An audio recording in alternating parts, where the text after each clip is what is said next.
तो हमारी इस डिजिटल दुनिया में कभी-कभी एक साधारण सा क्लिक भी ना एक बहुत बड़ी कहानी का दरवाजा खोल देता है। आज के इस एक्सप्लेनर में हम इंटरनेट के एक ऐसे हिस्से पर गौर करने वाले हैं जिसे हम अक्सर बस इग्नोर कर देते हैं। जी हाँ, एक साधारण सा रीडायरेक्ट नोटिस।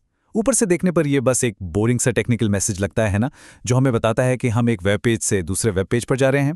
लेकिन आज हम इसी एक डिजिटल नोटिस को डिकोड करेंगे, क्योंकि सच बताऊं तो इस छोटी सी इन्फॉर्मेशन के अंदर एक पूरी की पूरी आर्थिक कहानी यानी एक इकोनॉमिक स्टोरी छिपी हुई है। बस एक लिंक की मंजिल को समझकर हम इंटरनेशनल ट्रेड और नेशनल इकोनॉमी के कुछ सबसे बड़े कॉन्सेप्ट्स का खुलासा करने वाले हैं। अब जरा इस सोर्स नोटिस के शब्दों को बिल्कुल वैसे ही पढ़ते हैं जैसा वो स्क्रीन पर है। पिछला पृष्ठ आपको भेज रहा है। यदि आप उस पृष्ठ पर नहीं जाना चाहते हैं तो आप पिछले पृष्ठ पर लौट सकते हैं। बिल्कुल सीधा और साफ मैसेज। ये डिजिटल पोर्टल हमें एक तरह की चेतावनी दे रहा है और पूछ रहा है, क्या आप वाकई उस अगले पते पर जाना चाहते हैं? लेकिन यहाँ असली सवाल ये नहीं है कि नोटिस काम कैसे करता है। असली सवाल तो ये है कि भाई ये पोर्टल हमें आखिर ले कहाँ जाना चाहता है। इन सीधे साधे शब्दों के पीछे कोई बहुत बड़ा मुद्दा है जिसकी तरफ ये नोटिस इशारा कर रहा है। ओके, तो चलिए इसमें गहराई से उतरते हैं। ये रहा वो डेस्टिनेशन लिंक जहां वो रीडायरेक्ट नोटिस हमें भेजना चाह रहा था। अब पहली नज़र में ये क्या लगता है? बहुत लंबा, थोड़ा कॉम्प्लिकेटेड और एकदम टेक्निकल सा वेब एड्रेस, है ना? इसमें ढेरों शब्द, डैश और नंबर्स आपस में उलझे हुए हैं। लेकिन इंटरनेट की दुनिया में ऐसे वेब पते या जिन्हें हम URL स्लग कहते हैं, वो सिर्फ कंप्यूटर्स के पढ़ने के लिए नहीं होते हैं।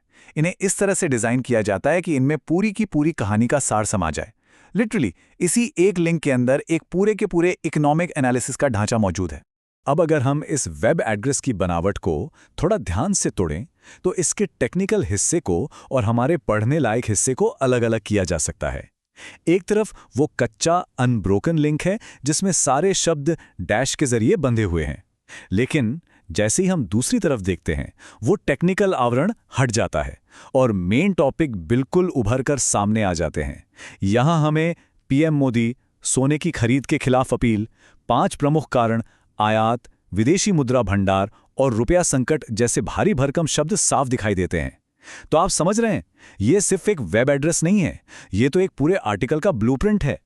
यहाँ आप उन खास और बिल्कुल अलग किए गए इकोनॉमिक एलिमेंट्स को देख सकते हैं जिन पर बात करने का वादा ये URL कर रहा है। ये एकदम क्लियर है कि ये लिंक सोने की खरीद के खिलाफ PM मोदी की अपील के बारे में बात कर रहा है और इसके पीछे 5 प्रमुख कारण बताने का दावा कर रहा है। लेकिन सबसे इंटरेस्टिंग बात पता है क्या है? उन 5 में से 3 कारण तो कीवर्ड के रूप में सीधे इसी टेक्स्ट में मौजूद हैं: आयात, विदेशी मुद्रा भंडार और रुपया संकट। तो चलिए अब इन तीनों में से हर एक पिलर को थोड़ा अलग अलग समझते हैं। तो पिलर नंबर 1, आयात यानी इंपोर्ट। और ये बात बहुत ही शानदार तरीके से दर्शाती है कि कैसे केवल एक शब्द इंटरनेशनल ट्रेड के लिए एक पूरा बेसलाइन कॉन्टेक्स्ट सेट कर देता है। आयात का बहुत ही सिंपल सा मतलब है किसी दूसरे देश से अपने देश में सामान मंगाना। लेकिन इस सोर्स लिंक में इस कॉन्सेप्ट को सीधे तौर पर सोने की खरीद के खिलाफ की गई अपील से जोड़ दिया गया है। इसका मतलब समझते हैं आप? इसका मतलब है कि घरेलू स्तर पर सोना खरीदने की जो एक क्रिया है ना, उसका सीधा असर देश के इंटरनेशनल इंपोर्ट बिल पर पड़ता है। ये माइक्रो इकोनॉमिक्स और मैक्रो इकोनॉमिक्स के बीच का एक बेहतरीन पुल है। अब आते हैं पिलर नंबर 2 पर, फॉरेक्स रिजर्व या विदेशी मुद्रा भंडार। अब इस स्लाइड के बारे में जो बात सबसे दिलचस्प है वो ये है कि ये लिंक एक आम नागरिक के सोना खरीदने के उस सिंपल से काम को सीधे देश के विशाल विदेशी मुद्रा भंडार के साथ जोड़ के पेश कर रहा है। फॉरेक्स रिजर्व असल में वो विदेशी पैसा है जो एक राष्ट्र अपने पास सुरक्षित रखता है ताकि इंटरनेशनल ट्रेड हो सके। लिंक का यह स्ट्रक्चर बिल्कुल साफ कर देता है कि सोने के इंपोर्ट और इस नेशनल रिजर्व के बीच एक बहुत गहरा मैथमेटिकल और इकोनॉमिक कनेक्शन है और यही इस अपील का एक बड़ा कारण भी है। और अब हमारा पिलर नंबर 3, रुपया संकट। ये यकीनन इस एड्रेस का सबसे गंभीर कीवर्ड है। यहाँ इस बात पर गौर करना बहुत जरूरी है कि सोर्स URL पूरी तरह से निष्पक्ष होकर सोने की खरीद के खिलाफ की गई इस अपील को एक बड़े रुपया संकट यानी रूपी क्राइसिस से जोड़ता है। इसमें कोई राजनीतिक पक्षपात या पॉलिटिकल एंगल नहीं है, बल्कि ये सिर्फ सोर्स सामग्री में मौजूद शब्दों का एक फैक्चुअल प्रेजेंटेशन है। ये कीवर्ड सीधा इशारा करता है कि नेशनल करेंसी की अस्थिरता या उसकी वैल्यू में गिरावट का कोई सीरियस इशू है जिसे एड्रेस करने के लिए ये अपील की गई है।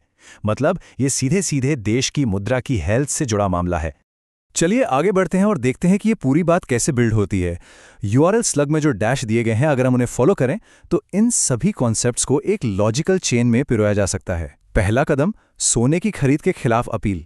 दूसरा कदम, सोने की उस मांग से हमारे आयात पर पड़ने वाला प्रभाव। तीसरा कदम, उस आयात का पेमेंट करने से हमारे विदेशी मुद्रा भंडार पर असर। और आखिर में चौथा कदम, इसका सीधा कनेक्शन रुपए के संकट या हमारी नेशनल करेंसी की हालत से जुड़ जाना। ये एकदम क्लियर चेन है जो उसी एक अकेले लिंक में बुनी गई है। लेकिन रुकिए, यहाँ एक बहुत ही इंपॉर्टेंट बात याद रखने वाली है।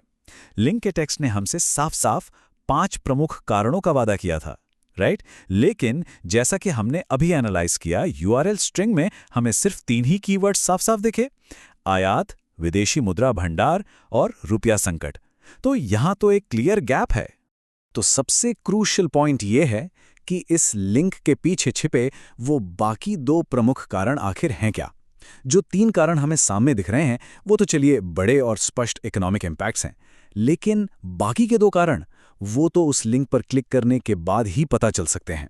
और यहीं पर वो साधारण सा रीडायरेक्ट नोटिस अपना असली रोल प्ले करता है। वो सिर्फ एक टेक्निकल रास्ता नहीं है, बल्कि उस अनकही इन्फॉर्मेशन तक पहुंचने का एक दरवाजा है जो उस लिंक के क्लिक होने का इंतजार कर रही है। ये देखना वाकई कमाल है ना कि एक साधारण से वेब एड्रेस से कितनी सारी इकोनॉमिक इन्फॉर्मेशन और कॉन्टेक्स्ट बाहर निकाला जा सकता है। एक छोटा सा डिजिटल लिंक इंटरनेशनल इकोनॉमिक्स की इतनी गहरी कहानी कह सकता है। दोस्तों, जानकारी अच्छी लगी हो तो लाइक करें और ऐसी ही जानकारी पाने के लिए चैनल को सब्सक्राइब करें। और आखिर में ये जरूर सोचिएगा, क्या इंटरनेट पर हमारे हर एक क्लिक के पीछे ऐसी ही कोई गहरी इकोनॉमिक या सोशल कहानी छिपी होती है जो बस हमारे